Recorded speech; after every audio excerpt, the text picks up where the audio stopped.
It is my hearty congratulations to Mr. Rajiv and his entire SCPI team of technical officers. This is very good initiative from the Department of Anesthesia to start such a conference or such a academic platform on which at least technical officers or technicians or such kind of the people can at least present their work, then can share their thoughts and knowledge. So very, very congratulations, Mr. Rajiv.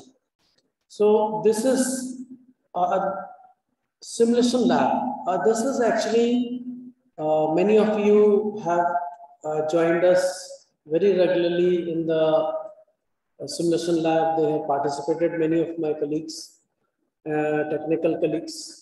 So for those who have not known about this simulation lab, actually this is some kind of newer tool of teaching. Our conventional teaching to the students is that to take lecture, to do the seminars, and just by listening and we can try to learn something. But simulation lab is something different from that conventional teaching.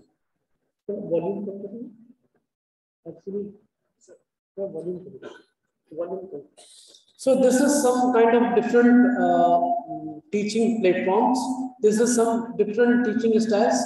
Nowadays in this country or also the outside of this country, people have changed from the conventional teaching to the simulation teaching. Simulation teaching is very useful as far as technical part is concerned. What we do, we have a simulation lab. This is some of the picture of simulation lab. Here there is some mannequins. I will demonstrate by some of videos what is a simulation lab. And for the demonstration purposes, I have video recorded one of the session of the simulation lab scenario, and I will show you as a video of this simulation lab. It was not practically possible to directly do the simulation scenario and directly project it. So for the teaching purpose or for demonstration purposes, I have video recorded this one of the scenario, and then I have demonstrated it. Once I will demonstrate it, followed by you can ask questions if you have some questions in your mind. I am Dr. Devin Gupta. I am a professor in Department of Anesthesiology. This is our simulation lab. I am taking care of this. I am coordinator of simulation program in SGPGI. ये हमारे पास lab है एक, ये हमने OT operation theatre का environment create किया हुआ है. सेम काइंड ऑफ एनवायरनमेंट एक ICU का हमने एक बगल के कमरे में क्रिएट किया हुआ है जहां पर हम लोग सिमुलेशन सिनेरियो करते हैं. अगर आप देखेंगे इस साइड में एक कंट्रोल रूम है. इस कंट्रोल रूम से हम इसको कंट्रोल करते हैं अपने सिनेरियो को. इस कंट्रोल रूम से यहां से हमको अंदर के लोग नहीं दिखते, बट जब हम अंदर से कंट्रोल करते हैं तो हम यहां पर जो भी हो रहा होता है वो देख सकते हैं. इसका फायदा ये है कि जो यहाँ परफॉर्म कर रहा होता है ही इज नॉट अवेयर कि अंदर कोई बैठा है और अंदर उसको देख रहा है. ये एक ऑपरेशन थिएटर में जिस तरह से हमारी एनेस्थीसिया वर्क स्टेशन है, उससे अटैच मॉनिटर है, सक्शन पंप है, उस तरह से हमारा ट्रॉली है. जिस तरह से हमारा ऑपरेशन थिएटर का एक माहौल होता है और एनवायरनमेंट होता है वैसा हमने क्रिएट किया है. ये एक आप नीचे आप देखेंगे एक मैनिकिन है. ये सिंपल मैनिकिन नहीं है. दिस इज हाई फिडेलिटी एक सिमुलेटर है. इसमें अगर आप देखेंगे तो ये इतना कॉम्प्लेक्स है. अगर आप देखेंगे पूरे वायर हैं यहाँ पर. और this is not a simple mannequin but this is a robot. आप समझ सकते हैं एक रोबोट की तरह है. इसके सबसे खास बात यह है कि ये देखिए ब्रीथ कर रहा है. इसमें हम अपने ऑस्कल्टेट करके हम इसकी ब्रेथ साउंड भी सुन सकते हैं. ब्रीथ कर रहा है. इसकी आईज भी चल रही है, देखिएगा आप आई ब्लिंकिंग है। हम इसका ब्लड प्रेशर जब चेक करते हैं तो सेम तरह से जैसे पेशेंट ब्लड प्रेशर देता है वैसे देता है। यहाँ पे हम पल्स इसकी पल्पेट कर सकते हैं। सो बिल्कुल ये इस तरह का है जैसे हमारा एक नॉर्मल पेशेंट्स होता है। इसमें हम एनेस्थीसिया जब भी देते हैं तो जब भी हम एनेस्थीसिया देते हैं तो वो इसका हार्ट रेट, इसका ब्लड प्रेशर, उसका ब्रीदिंग उसी सेम तरह से रिस्पॉन्ड करता है जैसे एक नॉर्मल पेशेंट करता है। तो हमारी एक सिरिंज है जो RF कोडेड है, इसमें हमने सलाइन भरा हुआ है। जब हम इसको इससे स्कैन करते हैं तो वो ड्रग हमको सिस्टम डिटेक्ट करता है कि दिस ड्रग, और जब हम देते हैं तो उस तरह से पेशेंट्स उस तरह से होता है। जैसे किसी पेशेंट्स को अगर हम एट्रोपिन या एड्रेनालिन देंगे तो स्कैन करेंगे, अगर हम यहाँ पर देंगे तो पेशेंट को टेकिकार्डिया हो जाएगा, हाइपरटेंशन हो जाएगा। अगर हम कोई मसल रिलैक्सेंट देते हैं जैसे वैक्यूरोनियम या एट्राक्यूरियम तो पेशेंट रिलैक्स हो जाएगा, उसकी ब्रीदिंग खत्म हो जाएगी।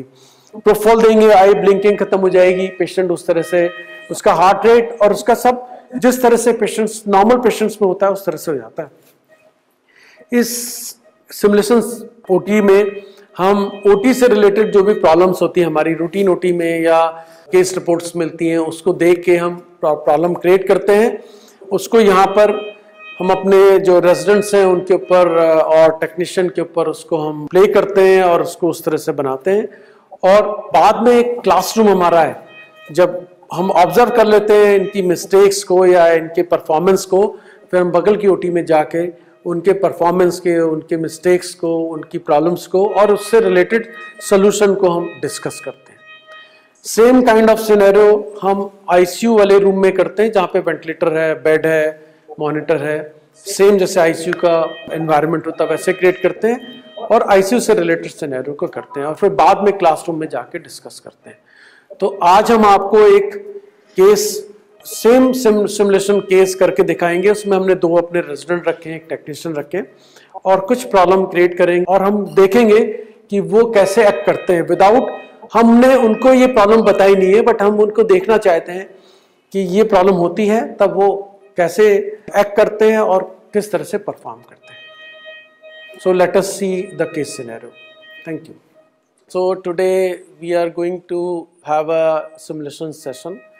As we all know that we are all aware of this system. I think that you all are aware of this system. This is high fidelity mannequin and it just act like a normal patient. जिस तरह से patient हमारा normal behave करता है वैसे behave करेगा। हमने आज की क्लास में एक कॉमन प्रॉब्लम्स को लिया है जो हमारी ओटी ऑपरेशन थिएटर में नॉर्मली होती है। मैं डॉक्टर देवेंद्र गुप्ता हूँ, doctor Aritro and doctor Janani is performer और डॉक्टर एसके सिंह हमारे इनके टेक्नीशियन है। She is a senior resident in department of anaesthesia and he is a GR3 in Department of Anesthesia. So just to brief about something, that simulation is a class not to test their skill or their knowledge. It is just to see a problem or error. एक कोई error होती है या कुछ problem होती है, so इसको हम address करते हैं and we want to see how any of us, if we are there in their place, will act. Okay. जैसा ये करते हैं वैसा ही हम लोग मान के चलते हैं कि ये लोग हम भी उसी तरह की एरर करेंगे या वो प्रॉब्लम करेंगे या उस तरह को हम अगर प्रॉब्लम आएगी तो उस तरह से हम बिहेव करेंगे। सो हमको ये देखना नहीं है कि ये इन्होंने कैसे गलती की या इन्होंने क्या सही किया क्या गलत किया, वो हम बाद में डिस्कस करेंगे। बट हम इसको एड्रेस इस तरह से नहीं करते हैं कि this is their testing their skill और their knowledge. So we will start today's scenario. So Dr. Janni will brief him, and now I will out of this operation theatre. Okay. Dr. Aritro, this is a case of 50-year-old male. Actually ये माता प्रसाद नाम है इनका। Known history of hypertension and coronary artery disease है। अभी intestinal obstruction का suspicion है, so इस patient का laparotomy करना चाहते हैं। बिकॉज ये इमरजेंसी सर्जरी है और फुल स्टमक और एस्पिरेशन का भी सस्पिशन है, सो हम इसको रैपिड सीक्वेंस इंटुबेशन करेंगे स्कोलिन के साथ एंड बाद में हम लॉन्ग एक्टिंग रिलैक्सेंट एट्राक्यूरियम या वेक्यूरोनियम दे सकते हैं। बगल वाले ओटी में मेरा दूसरा इमरजेंसी है, सो मैं उसमें जा रही हूँ। आप ये केस स्टार्ट करिए, कोई दिक्कत है तो मुझे बुला लीजिए। एक पेशेंट है एडल्ट में, इनका आज इमरजेंसी लेप्रोस्कोपी ऑपरेशन होगा। हाँ। तो इनको हाइपरटेंशन है और इस्केमिक हार्ट डिजीज का है। इनको आरएसआई का करना है, इंटेस्टाइनल ऑब्स्ट्रक्शन है, आरएसआई का करना है। ठीक है, तो मैं पेशेंट को जब इंट्यूबेट का करूँगा, हाँ, उसके पहले आप इनका क्रिकॉइड प्रेशर देके रखना। जब मैं कहूँगा क्रिकॉइड प्रेशर हटाइए, तभी इसका प्रेशर हटाना है। ठीक है, उसके पहले नहीं। ठीक है सर। और ड्रग सब रेडी है? रेडी है। ड्रग में स्कोलिन चाहिए, 2 ml स्कोलिन ले लीजिए। बाकी मिडाफेंट, प्रोपोफॉल, वेकुरोनियम ये सब चाहिए। इमरजेंसी ड्रग रेडी कर लीजिए। ठीक है। और 8 नंबर 8:30 का ये रख दीजिए ट्यूब। ठीक है, मशीन चेक है। ओके, मशीन चेक कर सर। ओके, सर चलिए ड्रग दीजिए। ओके, आप लंबा गहरा सांस लेते रहिए। मिडास दीजिए पहले। Midas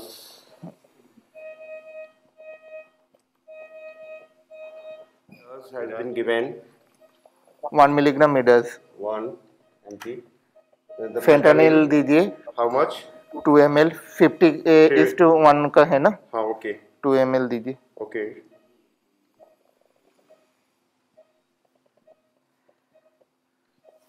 next we should start for. Wait कीजिए थोड़ी देर।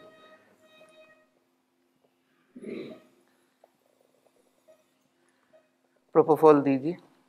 प्रोफॉल, ओके। प्रोपोफॉल आप पहले 10 ml दीजिए। 10 ml।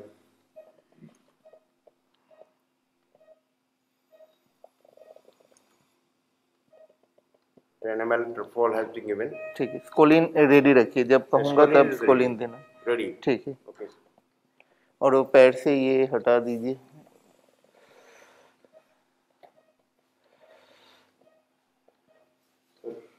नहीं, बस पैर एक्सपोज कर दीजिए, टोज दिखना चाहिए। ओके, बस ठीक है। Height is enough. हाँ, height is enough. No, height थोड़ा बढ़ाना है। ओके, ठीक है, आप इधर आ जाइए। ओके। स्कोलिन दीजिए। स्कोलिन 2 ml। 2 ml। 2 ml of scoline has given। Okay,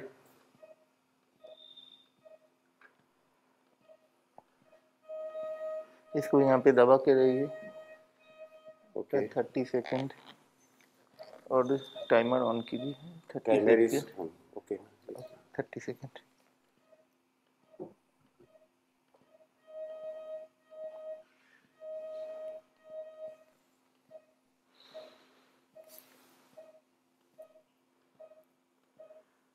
thirty second is over sir.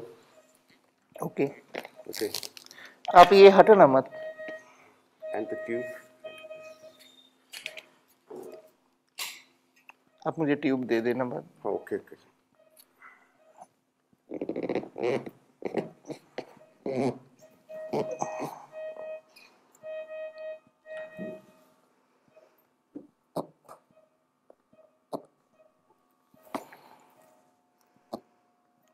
Inflate the tube. इसको हटाना नहीं है।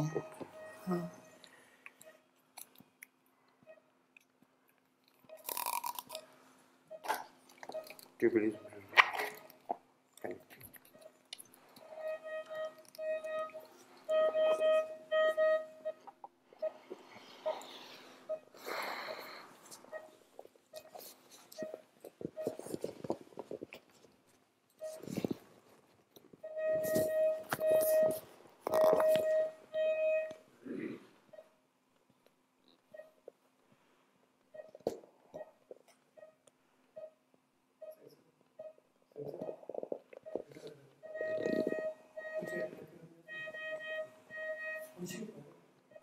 सर, इसको एट्रा दे दीजिए। लग रहा है कि आपको एट्रा दिया जाए इसको। 1 मिनट, इसको इन्फ्लेट कीजिए अच्छे से। स्ट्रेट किया सर। और sir. Okay Give it. Don't ventilator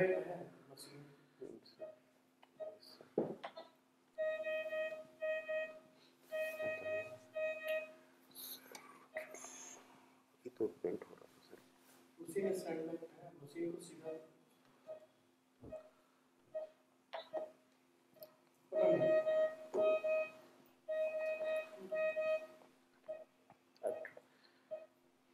ठीक है एट्रा हाँ.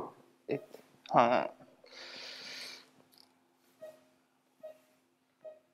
अरे तो बैलून तो वेंटिलेटर ऑन करें, ऑक्सीजन फ्लो बढ़ा के आ जाएगा.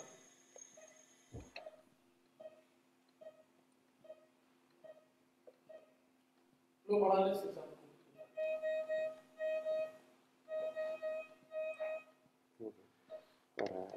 आगे बस ठीक है. अरे तो हैंड पे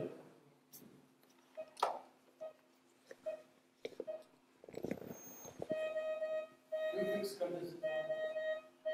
ब्रदर ट्यूब फिक्स कीजिए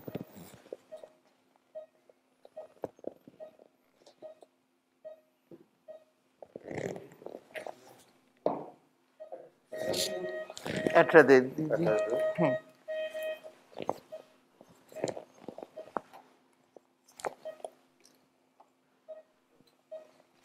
Atracurium has been given, sir. Okay Okay.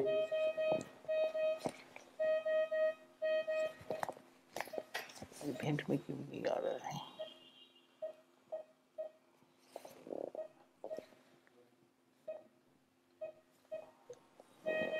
Sir, अरे। what is this happening? Sir, you see? Brother ये Second क्या card दिए है। है आपने Yes, sir. क्या दिए थे आपने हमने एट्रा दिया था sir. Sir, what is this happening? This is a tachycardia. Small load कीजिए मैडम को कॉल कीजिए Small loaded है sir. Sir, एक मिनट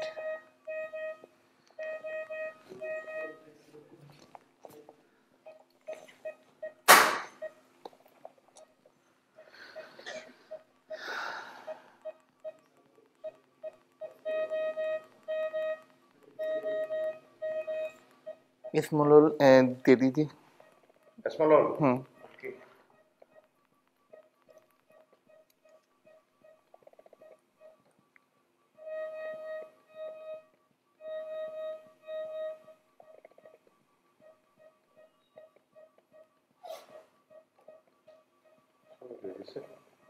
पेशेंट का सर 161 हो गया. ठीक है ठीक हो जाएगा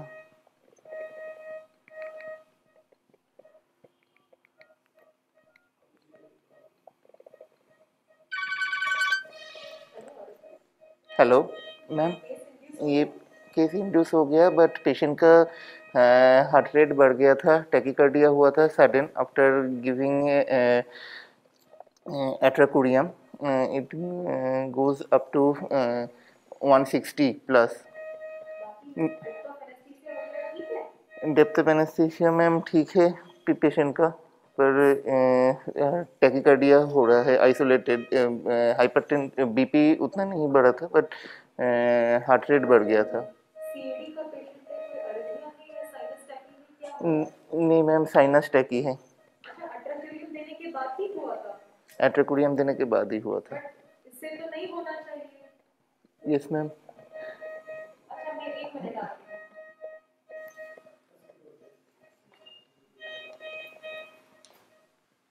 इसे अट्राक्यूरियम देने से होता नहीं है. अट्राक्यूरियम किसने बनाया था?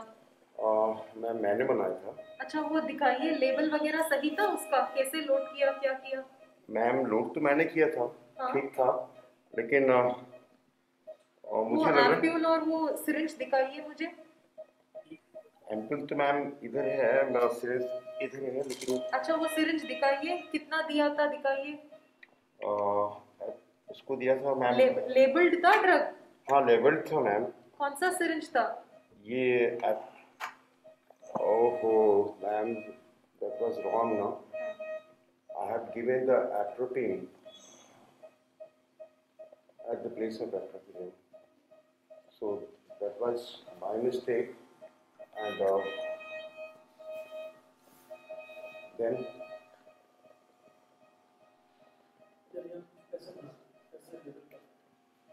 लेबल कैसे बनाया था आपने? Level ma'am actually I was in hurry. जब मैं आया हूँ आज ओटी में, मैं जल्दी में था और मैंने ATR लिख दिया। I have not given the ATR, and ATR means atracurium and atropine. अच्छा, आपको फुल नेम लिखना चाहिए था। That was my mistake. So then अच्छा ठीक है, अभी अट्राक्यूरियम रिपीट कर दीजिए एंड ये हार्ट रेट थोड़ी देर में सेटल हो जाएगा। Okay. So good morning everyone now. So हमने प्रॉब्लम को ओटी में देखा और हमने देखा कि दो लोगों ने एक केस को परफॉर्म किया था और कुछ उसमें हुआ, तो हम आज उसको यहाँ पे बैठ के डिस्कस करना चाहते हैं कि क्या हुआ, कैसे हुआ, उसको हमको कैसे करना चाहिए, क्या होना चाहिए। तो पहले मैं डॉक्टर अरित्रो से बात करूँगा कि और सिंह साहब से बात करूँगा कि आप लोगों को कैसा लगा इस सिनेरियो को करके, इस ऑपरेशन थिएटर में जो आपने किया ये केस परफॉर्म, तो आपको कैसा लगा, कैसा फील, कैसा हुआ, आपकी फीलिंग कैसी है? अच्छा था, काफी रियलिस्टिक अच्छा था सर, काफी रियलिस्टिक एक सिचुएशन था और जो प्रॉब्लम जो हुआ वो वेरी ऑफन हम लोग ये एनकाउंटर करते हैं ओटी में। और सिंह साहब आपको कैसा लगा? आप थोड़ा घबराए हुए थे। नहीं सर, घबराए हुए नहीं थे सर। एक्चुअली में मैं जल्दी में ओटी में आया था और उसके बाद में मैंने ट्रस्ट को प्रिपेयर किया और प्रिपरेशन में थोड़ा सा, लेकिन सर दैट वाज नहीं, आपको ऐसा लग रहा था कि आप ये सिमुलेशन का केस कर रहे हैं और आप लोग देख रहे हैं, थोड़ी घबराहट इस बात? सर थोड़ा सा एक्चुअल में लगता है कि ओटी के अंदर जो है कुछ लोग ऑब्जर्व करते हैं, लेकिन यहाँ पे बहुत सारे लोग ऑब्जर्व करते हैं। तो ऐसा आपको लगता है कि क्या जब आप ऑपरेशन थिएटर में काम करते हैं या आप अपने आईसीयू में काम करते हैं तो लोग आपको ऑब्जर्व नहीं करते? नहीं सर, ऑब्जर्व करते हैं, हमें लगता है, लेकिन हमें लगता है कि बहुत सारे लोग ऑब्जर्व नहीं करते हैं, लेकिन ऑब्जर्वेशन में कुछ जो है कि उन सब आदमियों को हम फाइंड आउट नहीं कर पाते हैं। ये सिमुलेशन क्लास का या सिमुलेशन क्लास में कराने का एक हमारा बेस ये भी होता है कि हम जो हमें ऑपरेशन थिएटर में होता है, अपने पास इस स्ट्रेस को हम यहाँ पर देखते हैं और उसको कोशिश करते हैं कि इस जो हमारा पेशेंट है, यहाँ पे हम गलतियां करेंगे तो किसी पेशेंट की लाइफ को नुकसान नहीं हो रहा है, सबसे इम्पोर्टेंट बात है। यहाँ पे जो हम केस सिनेरियो करेंगे, हमसे मिस्टेक हुई, इन्होंने टेकिकार्डिया हो गया, तो कोई पेशेंट को नुकसान नहीं हुआ। सो इस सिनेरियो को जब हम यहाँ पे करते हैं, उसके बाद जो हमारा हम एक्चुअल पेशेंट में से जब काम करते हैं तो हमारी अपने आप को, अपने स्ट्रेस को कम करने की वो प्रिपरेशन होती है। यहाँ पर अगर हम काम करते हैं तो जब हम एक्चुअल पेशेंट में काम करेंगे तो हमारा स्ट्रेस लेवल कम होगा और मिस्टेक्स भी कम होंगे। तो एक सिमुलेशन क्लास का या सिमुलेशन लैब में सिनेरियो कराने का एक बड़ा रीजन हमारा ये भी होता है। अब तो बताइए हुआ क्या, आप दोनों थोड़ा थोड़ा बताएंगे क्या हुआ, कैसे, क्या केस था, कैसे हुआ, क्या हुआ? Patient was an adult male posted for emergency laparotomy for intestinal obstruction. So I went for RSI, rapid sequence induction, and after giving atropine, the patient had sudden isolated sinus tachycardia. But atropine दिया क्यों? क्यों, क्या हो गया? Sir क्यों दिया था? Atropine actually मैंने जो लेवल बनाया था, एक्चुअली सर उसमें मैंने बहुत जल्दी में था, मैंने पूरा फुल नेम लिखा था, ATR लिख दिया था। ATR मींस एट्रोपिन एट्रोपिन दोनों था, तो उसमें सर मुझसे मिस्टेक हो गई कि एट्रोपिन है कि मैंने एट्रोपिन दिया, तो मैंने एट्रोपिन देना था बट एट्रोपिन दे दिया। तो कोई बाकी लोग बताएंगे इस फिनोमेना को क्या बोलते हैं, इस चीज को क्या बोलते हैं? क्या बोलते हैं इसका नाम है? Drug error. तो this is a drug error, this is drug error is a known phenomenon। So आपको समझ आ गया सबको कि ड्रग एरर भी है, हमें ड्रग कुछ और देनी थी और गलती से हमने कोई और ड्रग दे दी। सो आपको कुछ लगता है कि ये ड्रग एरर कितनी कॉमन होगी? अब बाकी सब लोग पार्टिसिपेट कर सकते हैं। ड्रग एरर कितना कॉमन होगा? आज तो इन्होंने कर दिया, तो जो लोग काम करते हैं, हमारे सुनील है, हमारे धीरज है, बाकी बीएल है, तो बताएंगे कि कितना कॉमनली हम फेस करते हैं ड्रग एरर को, कितना कॉमनली होता होगा ओटी में। बहुत सारे और लोग हैं जो ओटी में काम कर रहे हैं, राज्य प्रदर है। नहीं सर, कॉमन तो इफेक्ट तो आता है, जैसे आप रिलेक्शन दे रहे हो, वेक्रोनियम बनाया 1 ml यूज हो गया, 7 ml बचा है लास्ट टाइम। उसके बाद हम रिलेक्सेंट और रिवर्सल की जगह पर हम दोनों दे दिया, उसको रिवर्सल की जगह पर हम वो दे दिया, रिलेक्सेंट दे दिया। अब पेशेंट लॉन्ग ड्यूरेशन के लिए वो, तो ये भी ड्रग एरर। मैं सर ये पूछ रहा हूँ कि ड्रग एरर कितना कॉमन है, मतलब कितना, आप अगर साल में काम करते होंगे तो कितनी बार ड्रग एरर देखी होगी आप? सर इतना कॉमन तो नहीं है, मतलब मेजर एरर है, पर ये इसका परसेंटेज मुश्किल से 4-5% रहता है। पर ये ऑब्जर्वेशन करने की जरूरत है कि जो एटीआर और एट्राकोरियम, ये पूरा नाम लिखा जाए तो इस तरह की एरर नहीं होगी। देखिए, अगर जैसे आप बोले ना ये बहुत कॉमन नहीं है, तो हम आपको बताएंगे कि जो लिटरेचर में आया है कि ड्रग एरर बहुत कॉमन है। हम लोग क्यों उसको कम मानते हैं? क्योंकि हम कभी डॉक्यूमेंट नहीं करते। ड्रग एरर हो जाती है, ज़्यादातर लोग छुपा लेते हैं, कभी हम लोग डॉक्यूमेंट नहीं करते हैं। अगर आप बाहर की कंट्री में जाएंगे, इंडिया की बाहर से कंट्री में, तो जब भी ड्रग एरर होती है तो एक रजिस्ट्री होती है, उसमें सबको भरना पड़ता है। तो अमेरिका में जब ड्रग एरर को कैलकुलेट किया गया तो उन्होंने पाया कि हर 133 केस में एक केस में ड्रग एरर, कोई ना कोई ड्रग एरर होती है। जैसे बीएल ने बताया कि हमने वेक्रोनियम को कंसंट्रेशन ज़्यादा दे दिया, ज़्यादा देर के लिए पेशेंट हो गया, ये तो ड्रग गलत हो गई थी, बट ज़्यादा दे दिया। आईसीयू में भी बहुत कॉमन है ड्रग एरर होना। हम लोग सोचते हैं ऑपरेशन थिएटर में ही कॉमन है, बट आईसीयू में भी बहुत कॉमन है। तो जैसे बोलते हैं कि 1000 डेज में एक पेशेंट एक एरर जरूर होती है। मतलब ये बड़ी एरर मानते हैं कि ऐसा नहीं है कि जैसे आपने सुनील बताया कि एरर कम होती है, बट एक्चुअली होती बहुत है।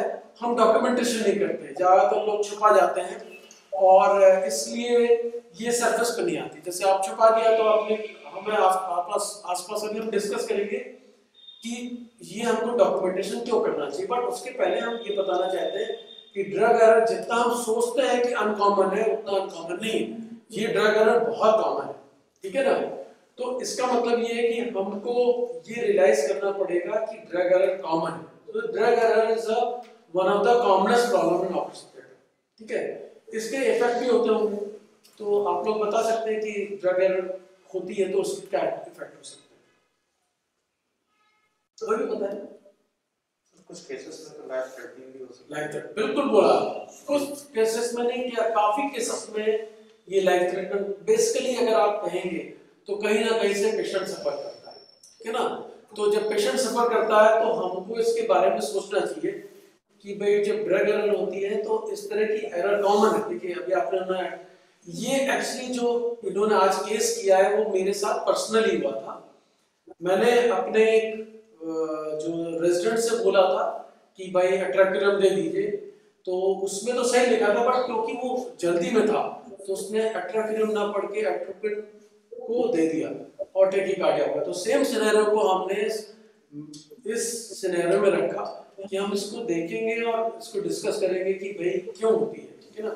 कैसे, क्या जैसे एक तो ये हुआ गलत ड्रग दे दी, और क्या जैसे उन्होंने बोला कि हमने ज्यादा डोज दे दी, और किस तरह से हम ड्रग एरर हो सकती है। सर एक बार इशू हुआ था लोगों के समय, पहले सेवलॉन यूज करते थे हम लोग ड्यूटी में। तो डॉक्टर पंत ने ये कहा कि सेवलॉन लेगी, तो सिस्टर इंचार्ज जो ड्रग्स मैनेज करती है प्रॉब्लम में हम लोग के व्यक्ति ने वो सेवलॉन लेकर के आ गए थे। तो अब सेवलॉन को क्योंकि उनको पता है यूज क्या होगा शीशे में, तो वो उन्होंने तुरंत उसको वापस कराया, बताया, फिर पैगॉन को मंगाया। तो ये दो जो सेम नेम होते हैं, ये देखिए कम्युनिकेशन की एरर थी, है ना। अभी इस बात पे हम डिस्कस करेंगे, बट ड्रग एरर में अगर आप देखें, एक तो बताया गलत ड्रग दे दी, रॉन्ग ड्रग, एक बार ड्रग रैपर पे कंफ्यूजन हो जाता है, इमरजेंसी में ड्रग लेते हैं, ड्रग रैपर पे कंफ्यूजन हो जाता है। जैसे आजकल आ रहा है एट्रोपिन और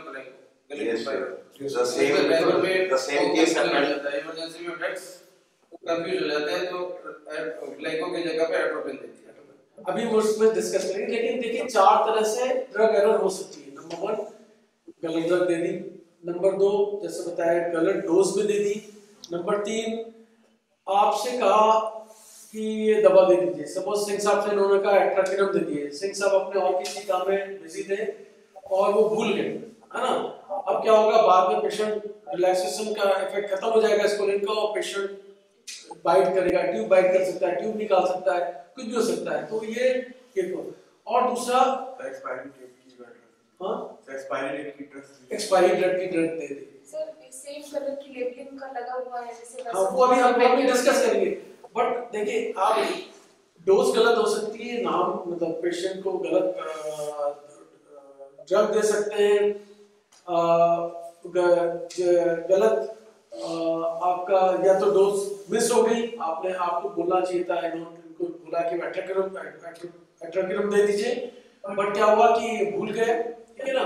और चौथा होता है कि इनसे बोला एट्राकिनम दे दीजिए, अब इन्होंने क्या किया, इन्होंने इनसे ज्यादा डिस्कस नहीं किया, इन्होंने कहा रिलैक्सन देना, इन्होंने वेक्ट्रॉन दे दिया, तो उसका सब्स्टिट्यूट दे दिया। बट इस केस में अगर आप ये एट्राकिनम की जगह वेक्ट्रॉन दे देते तो पेशेंट रिवर्स नहीं होता। सो ये 4 तरह की ड्रग होती है जो एरर होती है। अब इनके कारण क्या होता है, वो कारण अभी हम डिस्कस करेंगे, ठीक है ना। तो उनके कारण क्या होते हैं, जैसे उन्होंने बताया कि एक तरह के एम्प्यूल होते हैं, ठीक है। तो जब एक तरह के एम्प्यूल होंगे तो ड्रग को उसको लोड करते समय हो सकता है एट्रोपिन और ग्लाइको, एक तरह की ड्रग है। और क्या कारण हो सकते हैं, जैसे सामने आपने कहा कि मैं जल्दी में था, अब जल्दी में इमरजेंसी सर्जरी होती है या हेस्ट में सर्जरी होती है, जल्दी में होते हैं तो ड्रग एरर के चांसेस बढ़ जाते हैं। और क्या और किस तरह से हो सकते हैं, तो चेंज ऑफ लेवल्स हो सकता है, चेंज ऑफ लेवल हो सकता है। Very good. तो चेंज ऑफ लेवल, हमारे लेवल चेंज हो गए, ठीक है ना। आपने बनाया, आपने लेवल पहले करके रखा था वेक्ट्रॉन और उसकी जगह पेंटल लोड कर दिया, लेकिन लेवल पहले से आप जल्दी में किया है, मिस्टेक्स में किया किसी तरह से। और क्या हुआ, अनलेबल्ड ड्रग्स जैसे कि थायोपेंटिन और एंटीबायोटिक वगैरह का सर्च नहीं रहता है, हमने कहा थायोपेंटिन। तो आपने क्या किया, आपने कहा कि चलो लेवल बाद में बना लेते हैं, तो ड्रग पहले फिल करके रख दिया कि चलो लेवल अभी लगा लेते हैं। तब तक कुछ ध्यान इधर उधर हुआ, हमने दूसरी एंटीबायोटिक लोड की और वो भी रख दी। अब हमें कंफ्यूजन है कि ये थायोपेंटोन था या ये एंटीबायोटिक थी। चलो ये और क्या कारण हो सकते हैं। सर मेजर मिसकम्युनिकेशन उसके बाद में, अगर इन्होंने डॉक्टर ने बोला हमसे कि हमको जो है लोड करना है कि एक्स्ट्रा, और उसकी जगह पे हमने जो है कि कुछ और लोड कर दिया और मिसकम्युनिकेशन हो गया, तो उसमें जो है कि ये भी मिसकम्युनिकेशन, ठीक है ना। मिसकम्युनिकेशन, इन्होंने बोला एट्राकिनम, उनको सुनाई पड़ा एट्रोपिन, ठीक है ना। तो ये मिसकम्युनिकेशन, इससे भी ड्रग एरर होती है। बच्चों में बहुत कम होती है। और बच्चों में आप बताइए, बच्चों में किस चीज में कम मिस्टेक होती है, सेम ड्रग दे रहे हैं तो भी मिस्टेक, तब भी मिस्टेक होती है, कंसंट्रेशन खत्म। यस, देखिए ना, स्पेशली बच्चों में। एडल्ट में तो चलिए हमारे को लगता है कि कंसंट्रेशन में चलो ये 1 मिलीग्राम की जगह 2 milligram, but that is also error. लेकिन बच्चों में अगर 1 ml की जगह 2 ml चला गया तो then there is a problem, क्योंकि वो बच्चे का साइज छोटा होता है, उसमें अगर डबल डोज चली जाएगी तो आप भी समझ सकते हैं कोई भी साइड इफेक्ट उसके हो सकते हैं, है ना। और किस तरह से लेवल, और किस तरह से ड्रग एरर हो सकती है। सेम सिरिंजेस जो बनाते हैं इधर, अगर सेम सिरिंजेस बनाया और ml क्वालिटी उतनी है और हम ध्यान नहीं दिया, अब तुरंत ड्रग्स देना है, जैसे जेलोकार्ट हम लोग बनाते हैं, मेपेंटेरिन बनाते हैं, सेम क्वांटिटी में ड्रग्स रहती है ml में, अगर उसकी जगह पर जेलोकार्ट के मेपेंटेरिन दे दिया, जेलोकार्ट तो पेशेंट में होता है। ये और क्या होता है, इनकी डिपेंडेंसी इनके ऊपर बहुत ज्यादा थी, ये उनके ऊपर ही भरोसा कर रहे थे, ठीक है ना। तो इसलिए इनको मिस्टेक हुई। तो एक होता है टू मच डिपेंडेंसी। पहली बात तो इन्होंने जब ड्रग बनाई तो इन्होंने चेक नहीं किया, तो ये क्या हुआ, कम चेक किया, ठीक है ना। तो ये इनकी डिपेंडेंसी थी, ठीक है। वो कम्युनिकेशन तो चलो ठीक है हम मान सकते हैं, बट डिपेंडेंसी थी। इन्होंने माना कि ये बिल्कुल सही काम कर रहे हैं, ठीक है ना। तो आजकल की डेट में किसी भी एरर का कोई आजकल अगर आप लॉ में जाएंगे तो कोई इसका वो नहीं है, आपको छोड़ दिया जाएगा या इसमें माफ हो जाएगा, बट क्योंकि वो मानते हैं ड्रग आपने वो गलती की, इस वजह से पेशेंट को बहुत सारे केसेस अभी भी सुनाई पड़ते होंगे आपको, कि अभी थोड़े दिन पहले अगर आपने सुना होगा तो लखनऊ में एक केस में हुआ था, उन्होंने प्रोफॉल दिया, प्रोफॉल उनको देना था इंट्रालिपिड का भी कलर सेम होता है और प्रोफॉल का भी सेम कलर होता है, तो उन्होंने इंट्रालिपिड की जगह वो दे दिया। अलग अलग रूट से दे सकते हैं, अलग अलग, जैसे क्या हुआ, उनको देना था राइस ट्यूब से एंटर फीडिंग, मतलब मैंने कहूँगा मैंने सुना था कहीं पर हुआ था कि राइस ट्यूब से इनको राइस ट्यूब फीड देना था और उन्होंने सेंट्रल लाइन से दे दिया, तो ये गलत रूट से दे दिया। एंड ये दिस इज अ डिजास्टर। ऐसा नहीं है कि ये चीज नहीं होती है, बट ये रिपोर्ट नहीं करते हैं। तो आप अभी मानते हैं कि कॉमन है, सुनील आप बताइए, अभी आप कह रहे थे अनकॉमन है, आपने तो सुना होगा, हर दूसरे तीसरे दिन आपको सुनाई पड़ता है कि ये चीज इसकी जगह होगी। तो एक कॉमन है, सपोज मैं साल में 7 मिस्टेक जरूर करूंगा, तो अगर इस इंस्टीट्यूट में कंसल्टेंट 20 है तो कितने हम 144 तो ऐसी मिस्टेक कर ली, और रेजिडेंट मिला लेंगे तो उसको आप मल्टीप्लाई करते जाइए। हर इंडिविजुअल साल में 7 बार ये मिस्टेक करता है, तो आप इंडिविजुअल को आप ऐड कर सकते हैं कि this is not uncommon, right. जल्दी में थे, लैक ऑफ सुपरविजन, देखिए इन्होंने इनको सुपरवाइज नहीं किया, जब ड्रग बना रहे थे इन्होंने सुपरवाइज नहीं किया, इन्होंने चेक नहीं किया। चलिए अब कम कैसे करते हैं, कि हमने ये ज्यादा मोटा बता दिया कि भाई इस कारण से होती है, ठीक है। कभी कभी क्या होता है, कोई बंदा गैस्ट्रो ओटी में पोस्टेड, जैसे उधर लिवर ट्रांसप्लांट हमारे यहाँ हुआ, तो बहुत सारे ऐसे लोग गए जो उस ओटी में कभी पोस्टेड नहीं थे, क्योंकि उस दिन ज्यादा लोग चाहिए थे, तो राजीव ब्रदर ने हमारे न्यूरो ओटी से भी लेके न्यूरो सर्जरी ओटी लेके लिवर ट्रांसप्लांट ओटी में भेज दिया। तो वो नई फैमिली, वो उनके लिए नई जगह थी, बहुत सारी चीजें वहां का सिस्टम नया था, ये नया था, तो मिस्टेक होने की चांसेस बढ़ जाते हैं, ठीक है। तो ये सब कारण होते हैं हमारे मिस्टेक होने की, ड्रग एरर होने की। कम कैसे किया जाए, अब आप लोग बताइए कम कैसे करना चाहिए।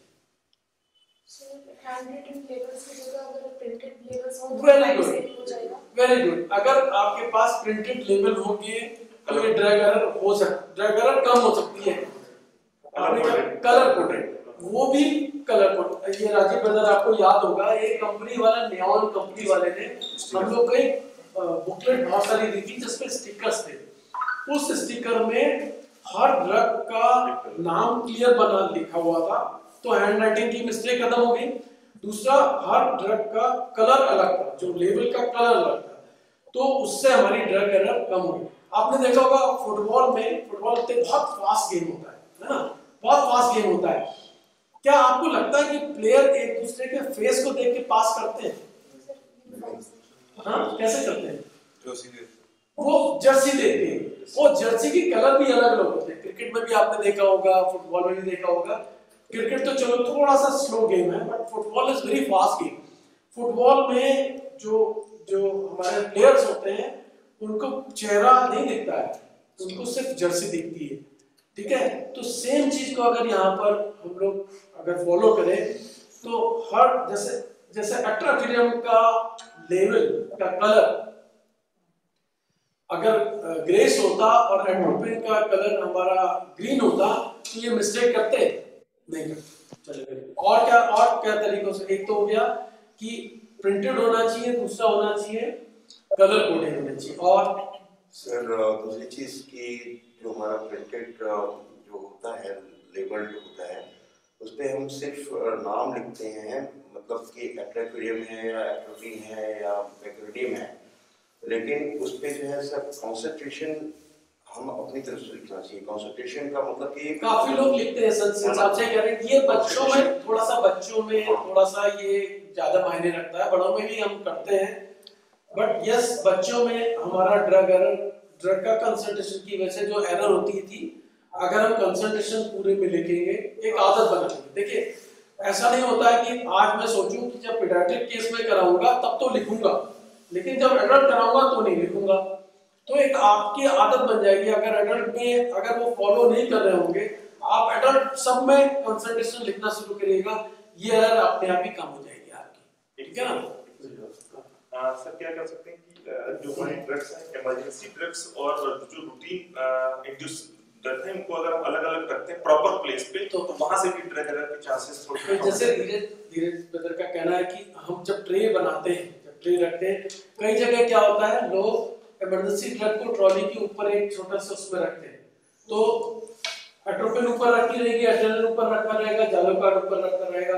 रूटीन की ड्रग जो हमारा थायरोपेंटोन है, एट्राक्यूरियम है या रिलैक्सेंट है या फेंटल, वो नीचे रखा रहेगा। आपने देखा होगा हम लोग ट्रे में भी जो हमारी रूटीन ड्रग होती है वो हम इस तरह से रखते हैं, और इमरजेंसी ड्रग को हम इस तरह से प्लेस करते हैं।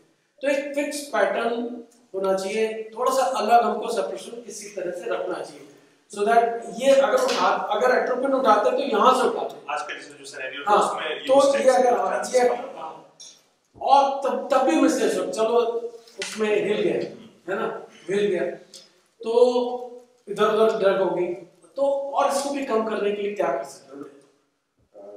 ड्रग लोड करने से पहले ड्रग का लेवल करना चाहिए, और जो भी हम पूरे दोनों को सैंपल कराना चाहिए कि ये ड्रग लेवल है। और देखिए सुनील जी ने बिल्कुल सही अच्छी बात करी है कि ड्रग को कैसे लोड करना चाहिए। तो आप कोई बताएगा, ये इन्होंने बताया, थोड़ा सा कोई दूसरा बताएगा ड्रग को लोड करने का तरीका क्या होना चाहिए? सर जो हम लोग ड्रग सामने रखते हैं तो पहले आप जो आपकी प्रिस्क्राइब्ड साइज ऑफ सिरिंज है वो आप निकालेंगे, और उसके बाद उसकी रैपर खोलने से पहले उसकी एक्सपायरी वगैरह चेक करेंगे, ऐसा यही रिकमेंड करते हैं। ठीक है। उसके बाद जब आप खोलते हैं तो आप वायर को ब्रेक करने से पहले लेवल करके सिरिंज पे प्रेस कर लेंगे, सो दैट कि मान लीजिए आप कर रहे हैं तब के आपको जीआर ने कुछ बोल दिया कि ये चीज कर लो या उसको एनएमएस लाइन जरा बंद कर देना, तो कभी मिस्टेक हो सकती है। तो आप उसको पहले बिल्कुल सही बोला है इन्होंने। देखिए क्या बोला है कि कई बार क्या होता है कि लोग कहते हैं कि पर हम लोड कर लेंगे फिर बाद में लिख के चिपका लेंगे, तो ये तरीका गलत है। जो आइडियल तरीका ये है कि सिरिंज को पहले आप लें, उसमें पहले से लेवल चिपका लें, उसके कंसंट्रेशन और वो लिख लें, फिर आप जब एम्पूल को तोड़ेंगे, जैसे इन्होंने बताया कि जब हम सिरिंज को तोड़े, एम्पूल को तोड़ने में एक्सपायरी तो चेक कर ली, फिर हम दोनों को साथ में मिला के देखेंगे। अच्छा एट्रोपिन फिर लोड करेंगे। एक और थोड़ा सा और चेक भी बना लेते हैं। कई लोग अब यहाँ पे हम लोग अपनी कंट्री में तो ये फॉलो नहीं करते हैं, लेकिन बाहर की कंट्री में बहुत फॉलो होता है। जब आप एट्रोपिन तो जैसे सिंह साहब ने एट्रोपिन और एट्रोपिन किया तो डॉक्टर रेत्रो को दिखाएंगे, सर देखिए मैं ये लोड कर रहा हूँ, सर ये एट्रोपिन लिखा है, ये सर एट्रोपिन की सिरिंज है। सेम काम देने से पहले भी किया जाता है, ठीक है ना। देने से पहले क्या किया जाता है? देने से पहले भी सर देखिए एट्रोपिन, ये एट्राक्यूरियम, सर ये देखिए एट्राक्यूरियम लिखा है, एट्राक्यूरियम सर कितना देना है, वो कहेंगे इतना देना है। एट्रा और वर्बलाइज करते हैं। देखिए जब आप वर्बलाइज करेंगे ना तो मिस्टेक हमेशा कम हो जाएगी। जब भी कम्युनिकेशन अच्छा हो जाएगा मिस्टेक कम हो जाएगी, ठीक है। तो कहेंगे सर एट्राक्यूरियम, सर आप एक बार देखिए एट्राक्यूरियम, ज्यादा टाइम नहीं लगा, लेकिन हमारी बहुत बड़ी एरर कम होगी। जो पेशेंट को देखिए, पेशेंट हार्ट डिजीज का पेशेंट था ये वाला हमारा, ठीक है। आपको ये पता है कि उसको एट्राक्यूरियम की जगह आपने एट्रोपिन दे दिया, उसका हार्ट रेट बहुत बढ़ गया, तो उसको इंड्रॉप, उसको हार्ट अटैक या जिसको एमआई होने के चांसेस बढ़ जाते हैं, ठीक है ना। तो ये ऐसा नहीं है कि हमने एट्राक्यूरियम की जगह एट्रोपिन दे दिया तो चलो ठीक है चल गया, लेकिन पेशेंट को काफी, जैसे उन्होंने बोला था लाइफ थ्रेटनिंग कॉम्प्लिकेशन हो सकते हैं, तो लाइफ थ्रेटनिंग उसके लिए था, ठीक है ना। और क्या तरीका है और इस मिस्टेक को कैसे, चलो इसकी भी और जो ड्रग्स है सर, जो सिरिंजेस उनको डिफरेंट साइज में रखना चाहिए और डिफरेंट कि लोड करना चाहिए, उससे ड्रग रेट कम हो जाए, क्योंकि हमें पता है एट्रोपिन मिडाजोलम ठीक है, हमने वो मान लिया कि वो अलग अलग सीरीज वाले मिडाजोलम 2 ml में यूज करते हैं, फेंटल 5 में यूज करते हैं, थायपेंटोन और वो 10 में करते हैं और 20 में बाकी करते हैं। चलिए और कोई तरीका? सर जो हमारी सिरिंजेस होती हैं जिनको हम लोग जो है कि जैसे हम लोगों ने लेबल्ड जो है कि प्रिंटेड लेबल्ड मंगाए, उससे हम लोग लेबल्ड जो है सिरिंजेस मंगा सकते हैं। इसको देखिए इन्होंने क्या कहा कि किसी ने समझा, बहुत अच्छी बात कही इन्होंने, इनको हो सकता नहीं पता हो बात, लेकिन इन्होंने बात करी, इन्होंने कहा कि हम पहले से ऐसे सिरिंजेस आए जो इसी कलर के आए और इसी के इसको नाम लिखी हुआ है, उसको क्या कहते हैं, किसी को पता है? पता होगा, प्रीफिल्ड से। इन्होंने जो बताया ना प्रीफिल्ड सिरिंज आती है, क्या होता है कि कई ड्रग्स के जो रूटीन ड्रग्स हैं जो बाहर की कंट्री में जाएंगे या हमारे में कई अच्छे सेंटर्स में एट्रोपिन, एड्रेनालिन, ज़ाइलोकार्ड, ये सब पहले से सिरिंज में पैक आते हैं, उसको लोड नहीं करना पड़ता और उसमें कलर कोडिंग के साथ रखा रहता है। तो जब आपको देना होता है तो वो इससे इंसिडेंस उठाएंगे, जी तो डॉक्टर रत्न को दिखाएंगे, सर देखिए तो ऑलरेडी प्री फिल्ड है, पहले से लोडेड आपको मिला है, ठीक है ना। जैसे किसी ने हेपेरिन फ्लश देखा है, बड़ी बनाई सिरिंज आने लगी। पहले क्या होता था, हम लोग क्या करते थे, एक हेपेरिन के लेते थे वायल, एक 5 ml उसको ऐसे बार बार करके उसको अंदर बाहर करके उसको फ्लश कर लेते थे, फिर उसमें लोड करते थे। तो उसमें किसी को क्लियर नहीं होता था कि हमने एक्चुअली हेपेरिन उसमें कितना है। तो कंपनी ने क्या किया, हेपेरिन फ्लश बनाया, उसको फिक्स कंसंट्रेशन की प्री फिल्ड सिरिंज थी जिसमें हेपेरिन फ्लश आता है। सेम इमरजेंसी ड्रग्स के लिए प्री फिल्ड सिरिंज आती है, एट्रोपिन की पहले से भरी हुई सिरिंज आएगी, आपको उसमें कुछ नहीं करना, नीडल भी नहीं रहेगी, आपको सिरिंज उठानी है, उसमें ऑलरेडी भरी होगी, डॉक्टर रत्नों का जो भी साथ में होगा उसको दिखाना होगा, देना होगा। तो प्री फिल्ड सिरिंज और कोई तरीका, चलिए pre filled, very good, colour coding, pre filled syringes, printed name, और कोई तरीका? जो लेबल लगाते हैं वो जो ग्रेजुएशन लगी होती है उस साइड में चिपका के दूसरे साइड लगाना चाहिए, वो ठीक है, क्लियर दिखना चाहिए, ओके। और सर ये सोच रहे थे कि अभी रानी पूछा, जब उन्होंने ड्रग दी, उन्होंने एट्रोपिन मैडम दे दिया, मैंने एट्रोपिन दे दिया, मैडम ने जब कहा एम्पूल दिखाइए तो एम्पूल दिखा नहीं पाए, तो हो सकता है उन्होंने एड्रेनालिन दिया हो। तो क्या करना चाहिए राजीव जी बताइए? एट्रोपिन जितने भी एम्पूल्स काटते हैं तोड़ते हैं, उनको अगर पहले कोशिश करें सावधानी से भरें, और अगर वो कहीं बकेट में बास्केट में रखते रहें तो मैडम को मिल जाता है, मैडम ये समझ जाती है कि एड्रेनालिन दिया है, ये बता रहे हैं एट्रोपिन। देखिए हो सकता है जैसे इन्होंने बताया कि मैंने ये गलती से देखी, हो सकता है वो डिटेक्ट ही ना होता कि क्या दिया गया है ना। तो जो राजीव जी ने बोला है कि जब भी हम ड्रग बनाएंगे तो जो ड्रग के एम्प्यूल होंगे वो हमें एक बकेट में या एक डिब्बे में, हम लोग तो फॉलो करते हैं, बॉक्स रहता है उसमें नीचे रखते हैं, ये प्रोसेस हर केस में होगी। तो उस केस के बाद उसको डिस्कार्ड कर देंगे, तो हमको मालूम तो रहेगा कि ये ड्रग दी गई। हो सकता है बाद में मालूम पड़े कि अरे वो उन्होंने रूड़ा एट्राक्टिन तो लोड ही नहीं किया गया है ना। जब एट्राक्टिन का एम्प्यूल नहीं मिला तो इसका मतलब क्या हुआ, लोड ही नहीं किया। तो इस एम्प्यूल को संभाल के रखना चाहिए। ये मेडिकल लीगल पर्पस के भी इसमें ये है कि सपोज कोई ड्रग रिएक्शन हो जाता है या ड्रग कोई रिएक्शन हो जाती है, तो हम अगर डॉक्यूमेंट करते हैं कि देखिए हमने ये एम्प्यूल तोड़ा था और ये हमने प्रिजर्व करके रखा हुआ है, इसकी एक्सपायरी डेट जैसे आपने बताया ये विद इन एक्सपायरी डेट के अंदर भी था और हम इसको इस्तेमाल कर सकते थे, तो थोड़ा सा आपका प्रोटेक्शन रहता, ठीक है ना। और क्या, एक नया आपने देखा लाइब्रेरी भी है, लाइब्रेरी में क्या है, लाइब्रेरी में आजकल वो कुछ कर दिया है कि अगर आप लाइब्रेरी, आप कभी शॉपिंग कॉम्प्लेक्स गए कि अगर आप गलती से भी कोई कपड़े को उसके पास ले जाएंगे, उसके बियॉन्ड ले जाएंगे तो क्या होता है, क्यों बचता है, क्या बोलते हैं इसको, उसमें क्या चीज होती है जिसकी वजह से वो डिटेक्ट हो जाता है, बारकोड। तो उसको क्या कहते हैं, आरएफ कहते हैं, आरएफ कोडिंग कहते हैं ना, आरएफ कोडिंग। तो सिंह साहब अपनी एक सीरीज लाके दिखाइए। Yes sir. तो आरएफ कोडिंग, अगर हम आरएफ कोडिंग बहुत सारी जगह आरएफ कोडिंग का भी यूज कर लेते हैं। क्या है कि जो सिरिंजेस जब हम ड्रग दे रहे होते हैं तो उसको स्कैन करते हैं और लगा देते हैं। तो आजकल आपने देखा होगा राजीव जी, अपने यहाँ कुछ ओटीज में हमारा जो पेशेंट मॉनिटरिंग सिस्टम के साथ पेशेंट डाटा एंट्री भी होता है। तो डाटा एंट्री में क्या होता है कि हर चीज हमको मॉनिटर में रखनी होती है, तो टाइप ज्यादा ना करना पड़े ड्रग के बारे में। तो उन्होंने क्या किया था, एक छोटा सा RF आइडेंटिफिकेशन वाला बना दिया, और जो भी ड्रग देते हैं, जैसे आप भी देखेंगे इसमें सिरिंज में RF बारकोड लगा है, बारकोड लगा है। तो हम जब ड्रग देंगे तो हम उसको स्कैन, थोड़ा सा इतना ही टाइम तो लगेगा, स्कैन किया, वो वर्बलाइज करेगा एट्रोपिन, तो हम दे पाएंगे, या वो वर्बलाइज करेगा एट्राक्विडियम। तो देखिए इससे हमने क्या बनाया, फेस सेफ्टी प्रोफाइल पढ़ाया ना।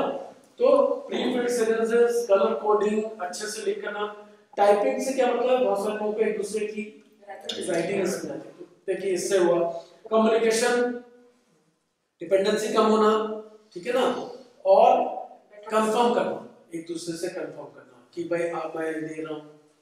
और कोई तरीका? Sir this is a team work. Good, this is team work sir. Team work से क्या मतलब हुआ इनका? टीम वर्क से यही मतलब हुआ जो हमने किया कि जब भी कोई प्रॉब्लम हो, ठीक है ना, जब भी कोई एरर हो, कोई मिस्टेक हमारी ओपी में हो, तो हमको इस तरह से बैठ के डिस्कस करना चाहिए। देखिए आज इन्होंने किया, बट इन्होंने 4 लोगों को या 10 लोगों को ये बताया कि ये हमारी ड्रग एरर हुई थी और हमने डिस्कस किया कि हम इस तरह से कम कर सकते हैं, ठीक है ना। तो पहले सबके दिमाग में ये रजिस्टर्ड हो गया कि इस तरह की ड्रग एरर हुई है। तो जब अगली बार इनकी जगह मैं भी खड़ा होऊंगा तो मुझे याद रहेगा कि सिंह साहब की ओपी में इस तरह से हुआ था, तो ड्रग एरर के चांसेस कम हो जाएंगे, मेरे मिस्टेक कम हो जाएंगे। फिर इससे बहुत सारी ऐसी चीज निकलेगी जिसको हम मॉडिफाई करेंगे, हम अपने सिस्टम को मॉडिफाई करेंगे, जिससे ड्रग एरर कम हो सकती है। सपोज हमें, ठीक है, हमें मालूम है कि अभी हमारे इंस्टीट्यूट में प्री-फिल्ड सिरिंजेस हमको नहीं मिल सकती, बट हम एक और कोई सिस्टम लगा सकते हैं, जैसे प्रिंटेड वाला हम बना सकते हैं, सिंपल प्रिंटर से प्रिंट कर सकते हैं, या हम कहीं से, आजकल तो बाजार में बहुत सारे लेवल मिलते हैं अलग अलग कलर के, तो वो हम यूज कर सकते हैं, हम आपस में कंफर्म करके यूज कर सकते हैं, ठीक है ना। और जब ब्लॉक लेटर्स में लिखने का है, बिल्कुल वो हम, ठीक है। तो ये जब हम प्रॉब्लम डिस्कस करते हैं, तो जब भी कोई भी एरर होती है तो उसको, या कोई मिस्टेक होती है या कोई कॉम्प्लिकेशंस होता है, तो उसको हम लोग को बैठ के पहली बात तो डॉक्यूमेंटेशन करना चाहिए। जैसे हमारे यहाँ डिपार्टमेंट में क्रिटिकल इवेंट रजिस्टर, तो हमारे डिपार्टमेंट में क्रिटिकल केयर रजिस्टर है कि कोई भी इस तरह का इवेंट जो ऐसा लगता है कि एरर से हुआ है, मिस्टेक से हुआ है, तो कोई भी इवेंट होता है तो हमारा SR या GR जो भी होता है, वो उस रजिस्टर में डिपार्टमेंट में जाके लिखता है कि डेट ये थी, ये मिस्टेक हुई, नाम नहीं लिखेगा किसने किया, नहीं, नाम नहीं लिखा जाता है कि किसने किया, बट ये हुई, ये सोटी में हुई और इसका रीजन ये था। नाम कभी किसी एरर में हम लोग डॉक्यूमेंटेशन में नाम नहीं देते, उसमें इससे कोई फर्क नहीं पड़ता कि उसने किसने की, बट ये फर्क पड़ता है कि ये मिस्टेक हुई है, ठीक है ना। उससे क्या होगा, अगर हम रजिस्टर में नाम लिखने लगेंगे तो लोग रिपोर्ट करना कम कर देंगे, ठीक है ना, क्योंकि मेरा नाम उजागर हो जाएगा कि ये मैंने काम किया, है ना। तो ड्रग एरर के लिए भी मैं कहूंगा कि एक रजिस्टर होना चाहिए हर जगह पर, उसमें जिसने किया उसका नाम नहीं लिखना चाहिए। अगर नाम नहीं लिखेंगे तो हमेशा रिपोर्टिंग के जो लिखने के वो है वो बढ़े रहेंगे। अगर आप नाम लिखना शुरू कर देंगे तो उसको ये डर रहेगा कि मेरा नाम आ जाएगा कि मैंने गलती की, इन्फॉर्म ही नहीं करेगा, ठीक है ना। तो ये बहुत सारी चीज थी। और किसी को अंदाजा कि कब हमारी ड्रग एरर सबसे ज्यादा होती है, किस टाइम में एनेस्थीसिया किस टाइम में सबसे ज्यादा होती है? Sir, in the case of the emergency and in the emergency चली, मैं मान लिया इमरजेंसी में जल्दी होती है, हड़बड़ाहट होती है। और किस एनेस्थीसिया किस फेज में सबसे ज्यादा एरर होती है? इंडक्शन में सबसे ऐसा हमको लगता है कि इंडक्शन में होती है, ऐसा लगता है कि हमको इंडक्शन में सबसे ज्यादा मिस्टेक होती है, लेकिन लोगों ने देखा सबसे ज्यादा मिस्टेक मेंटेनेंस पार्ट में होती है। क्यों? इसका रीजन लोगों ने निकाला। इंडक्शन में हम सबसे ज्यादा अलर्ट रहते हैं, है ना, क्योंकि हम इंड्यूस कर रहे होते हैं, हमारा सबसे क्रूशियल पार्ट होता है, हमारा एनालिसिस का सबसे क्रूशियल पार्ट होता है इंडक्शन और रिवर्सल। तो हम सबसे ज्यादा चौकन्ना रहते हैं। किस पार्ट में हम सबसे ज्यादा रिलैक्स रहते हैं? वो है मेंटेनेंस में। हमको ऐसा लगता है कि उस पार्ट में सबसे कम एरर होगी या इंटेंस पार्ट में सबसे ज्यादा एरर होगी, जबकि हमारे साथ लोगों ने जब देखा, स्टडी करके देखा, तो उस उल्टा हुआ। क्योंकि इंटेंस पार्ट में हम सबसे ज्यादा चौकन्ने रहते थे कि हम बिल्कुल ये ड्रग देना है, और दो लोग साथ में काम करते हैं, एक दूसरे को करके काम करते हैं साथ, और उनको भी पता है कि ये बगल में खड़े हुए हैं, कंसल्टेंट भी रहता है, कई लोग रहते हैं। मेंटेनेंस में क्या होता है कि एक बंदा रहता है, वो मेंटेन कर रहा होता है, तो और उस समय वो दिमाग से या ब्रेन से रिलैक्स होता है, तो मिस्टेक होने के चांसेस बढ़ जाते हैं, है ना। जैसे कहते हैं ना, जब ट्रैफिक बहुत ज्यादा होता है तो एक्सीडेंट कम हो रहे थे। क्यों? क्योंकि आप चौकन्ना रहते हैं कि इधर से जाना है और ये चलना है। जब खाली रोड हो रही होती तो एक्सीडेंट खूब होता है। क्यों? क्योंकि हाई स्पीड पे चल रहे होते हैं पहली बार, और आप रिलैक्स रहते हैं माइंड से, है ना। और इसमें जेब आँख भी लग सकती है, कोई एकदम से सडनली आ जाता है तो आप एकदम से, क्योंकि आप उतना अलर्ट नहीं रहते। तो इसलिए कहते हैं मेंटेनेंस फेज में जी drug error is very common. It is more commoner than the induction phase. Induction में हम बिल्कुल सतर्क रहते हैं कि बिल्कुल हम बहुत इंपॉर्टेंट फेज है ना। सो आज का अगर सिनेरियो देखते हैं तो हमने बहुत सारी चीज की, बहुत सारी रिकमेंडेशन लोगों ने दे रखी है। तो उन्होंने कहा है कि सबसे पहले रिकमेंडेशन जो इन्होंने बताया कि label syringe before filling. Second, label should have a color coding, should have block letter, and should be clearly. The concentration should be written in all the drugs, irrespective of adult or pediatric. ठीक है ना? Preloading syringe से और IF जो RFID coding से हमारी और drug error कम हो जाती है। Always confirm before giving the drug. आप बगल वाले से confirm करेंगे ड्रग देने के लिए, ठीक है ना। Always document and always discuss, ठीक है ना।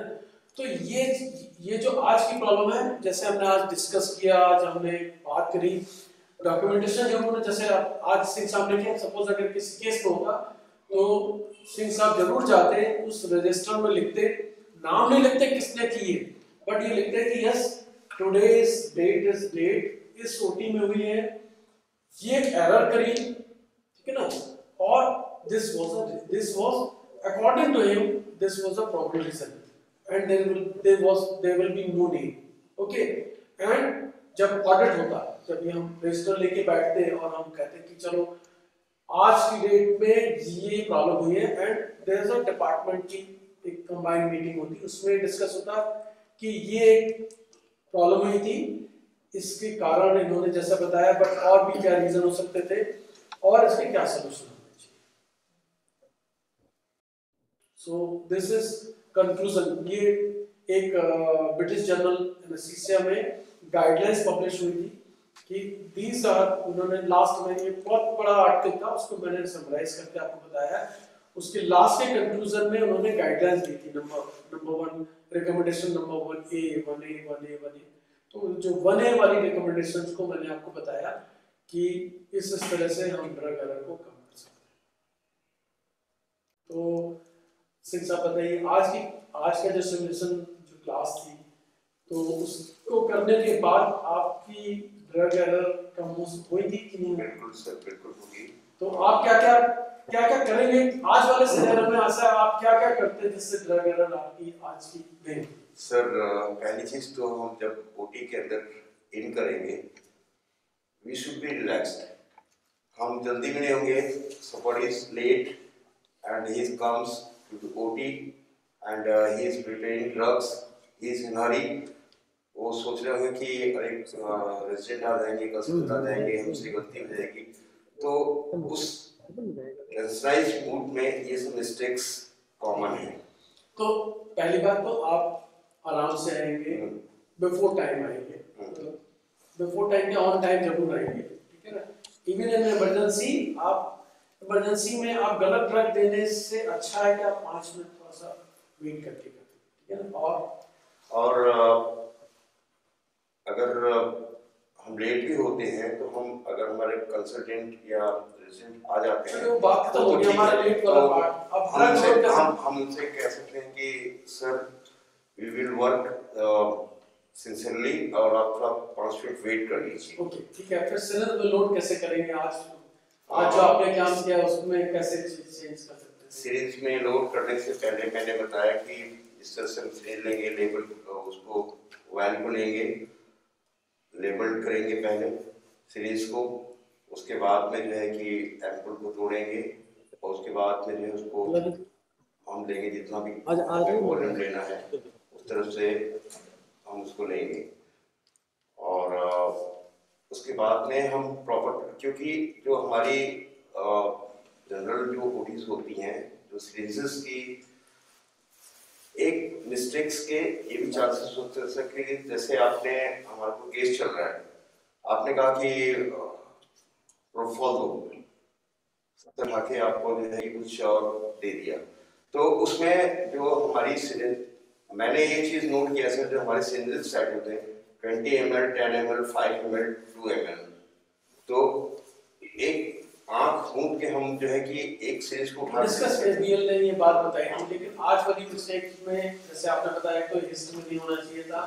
आराम से आते डॉक्टर रतन से कहते देखिए अभी मेरी तैयारी पूरी नहीं है ना, आप 5 मिनट वेट कर लीजिए, हम पूरी तैयारी करने के बाद आपको यस करेंगे। तो ये हेजिटेशन नहीं होना चाहिए कि सर जल्दी में अरेस्ट नहीं होना। यहाँ पे पेशेंट कोई कार्डियक अरेस्ट होता तो जैसे वो अलग सिनेरियो हो जाता, बट यहाँ पर आपके पास टाइम था, डॉक्टर रेथ्रो 5 मिनट आपके लिए वेट कर सकते थे। दूसरा बात, ड्रग को बनाने से पहले लेवल करना चाहिए, पूरा नाम लिखना चाहिए, जैसे इसने बताया ना, पूरा नाम लिखना चाहिए और उसको कैपिटल वर्ड में लिखना चाहिए। अगर आपने कंसल्टेशन में लिखा होता तो भी हो सकता है मिस्टेक का मतलब। डॉक्टर रेथ्रो से कंफर्म करना चाहिए कि मैं दे रहा हूँ, और डॉक्टर रेथ्रो को भी इनकी ड्रग बनाने के बाद उसको देखना चाहिए, तो उसको कहते हैं सुपरविजन, है ना। उसको देखना चाहिए कि देखिए ये रखा हुआ है, ये रखा हुआ है, ये रखा। अगर इन्होंने सुपरवाइज किया होता प्रॉपर्ली तो ये एट्रा इन्होंने जो लिखा है उसको कहते हैं कि भाई ये एट्रा क्यूरमेट। अगर सपोज आपको कंफ्यूजन होता तो आप क्या करते थे, एट्रा एट्रो ये क्या है? सर उस समय तो हम उसको क्लैरिफाई नहीं कर सकते, उसको फेंक के दूसरी तरफ पास। तो जब भी देखिए एक और बात निकल के आई डिस्कशन में, जब भी आपको कोई कंफ्यूजन हो रहा हो, कितनी भी कॉस्टली ड्रग है, कोई कंफ्यूजन हो रहा है कि ये ड्रग वो नहीं है जो हमें देना चाहिए, उसको हम क्या करते हैं, डिस्कार्ड, और दूसरी नहीं ड्रग, ठीक है ना।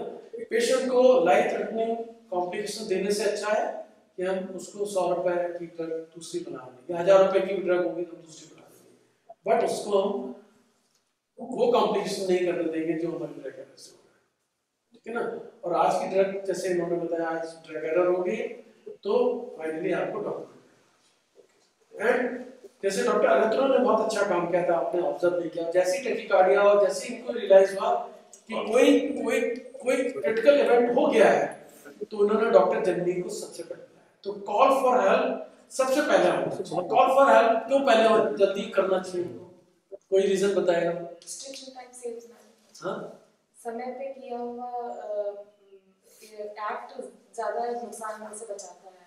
और कॉल फॉर हेल्प क्यों जल्दी बुलाना चाहिए, जल्दी बुलाना चाहिए? Actually sir, if we are unable to do any work then we दूसरे को बुला के कर सकते हैं। नहीं, एक खास रीजन है, देखिए खास रीजन है। पहली बात तो ये है कि जो बाहर से आता है, आपने देखा होगा when you have done some mistake, जब आप मिस्टेक करते हैं तो आपको स्ट्रेस इतना होता है कि आप ये सोच नहीं पा रहे होते कि अब मुझे क्या करना है या क्या सही है क्या गलत करना है। जो बाहर से आता है वो उस प्रेशर में नहीं होता है, ठीक है ना। वो हो सकता है कभी कभी क्या होता है कि हम जूनियर को भी बुला लेते हैं बगल में, अगर जूनियर ऐसा नहीं कि वो सीनियर हो तो ही आपकी हेल्प कर पाएगा, नहीं, सीनियर होता है डेफिनेटली उसका ज्यादा एक्सपीरियंस है, वो एक चीज इस तरह की चीज को कई बार देख चुका है, तो he can manage very well. But अगर आपको कॉल पर दूसरा आपका कलीग भी होता है तो वो उस प्रेशर में नहीं होता है, राइट? आप उस प्रेशर में होते हैं, आप उस स्ट्रेस में होते हैं, तो आप उतना ब्रॉड, उतना अच्छा सोच नहीं पाते उस प्रॉब्लम को मैनेज करने में। तो जो कॉल फॉर हेल्प जो बाहर से होती है, तो वो उतने स्ट्रेस में नहीं होता है, he can think much better way than you are who are in pressure. तो जनानी से पूछा भी कर रहा था डॉक्टर से कि आपने क्या देखा था ट्रैफिक, कैसे पता लगा आपको एक गाड़ी, जब बॉस ने कहा एक गाड़ी हो रहा है तो उन्होंने यही कहा था, ये भी कहा था जल्दी सेटल हो जाएगा, क्योंकि पूरा काम थी उनको पता। तो जो बाहर से आए ना, उसको उतना उसको पता है कि मेरी प्रॉब्लम मैंने नहीं की है, तो उसको उतना प्रेशर नहीं होता। बट डॉक्टर रेट्रो के सामने वो ऐसा लगा कि प्रॉब्लम उन्होंने उसने फेस करी है, तो he was in much stress, तो उसको इतनी जल्दी उसका सॉल्यूशन इतना अच्छा नहीं मिलेगा जितना डॉक्टर जर्नी जो बाहर से आई थी। एंड सेकेंडली सीनियर को बताना जरूरी होता है, बिकॉज उसका एक्सपीरियंस ज्यादा होता है, वो ज्यादा अच्छे से सोच सकता है। He has seen so many cases अपनी लाइफ में, आपसे सेम प्रॉब्लम को उसने कई बार देखा होता है, तो ये सब चीजें होती है। तो so this is our conclusion कि how to prepare the syringe, how to minimize the drug error by good communication, good supervision, and early call for help. So this was a conclusion.